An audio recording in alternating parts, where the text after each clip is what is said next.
again, students. Welcome back to this educational series where I'm taking you through the paces of fixing run-on sentences. In this lesson, we're going to be looking at fixing run-on sentences using full stops. But of course, you know, we also always have to start with a review. In the first lesson, we were reminded that a sentence, a proper sentence, begins with a capital letter, has the appropriate end mark, has one complete idea, and has at least one subject.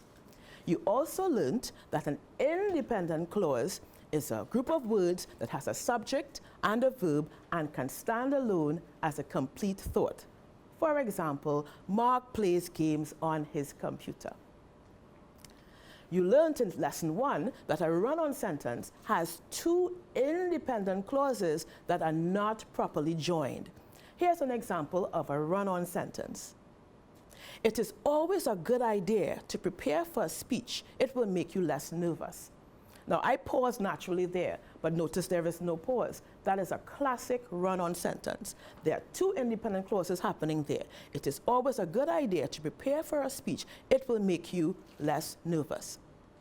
In the previous lesson, you also learned about comma splices. And what are those? A comma splice has two independent clauses that are joined by a comma.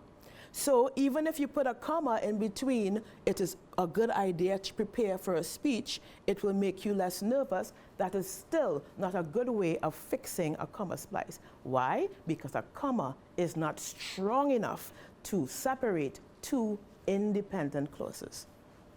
So let's look, in the next few lessons, we're going to look at some ways that we can fix run-on sentences. One way is that you can use a full stop.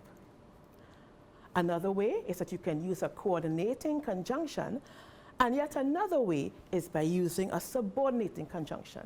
These words sound very big and fancy, but I'll take you through it, don't worry.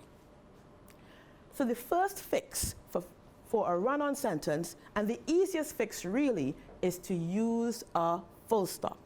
Let's look at this sentence.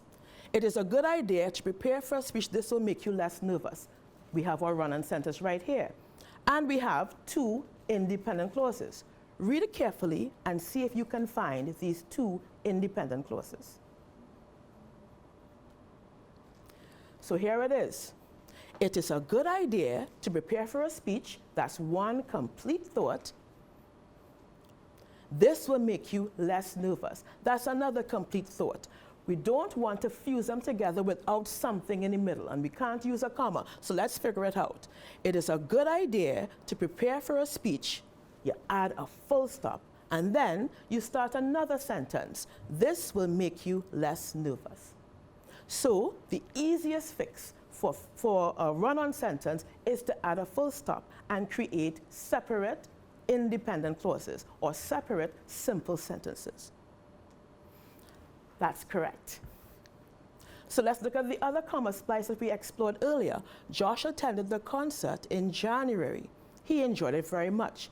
That comma there is not strong enough to separate the independent clauses. The writer has fused them together improperly. And so we need to fix this with our full stop. Josh attended the concert in January. We have our full stop. He enjoyed it very much. And we have our other full stop. And that is the way to fix that. Is the first way that we can use to fix a run-on sentence. So to summarize, one way to fix a run-on sentence or a comma splice is to separate the independent clauses with a full stop. When you're in doubt, that's your first best bet. Thank you for joining us. And the next lesson, we're going to work on another way of fixing run-on sentences. Stay tuned.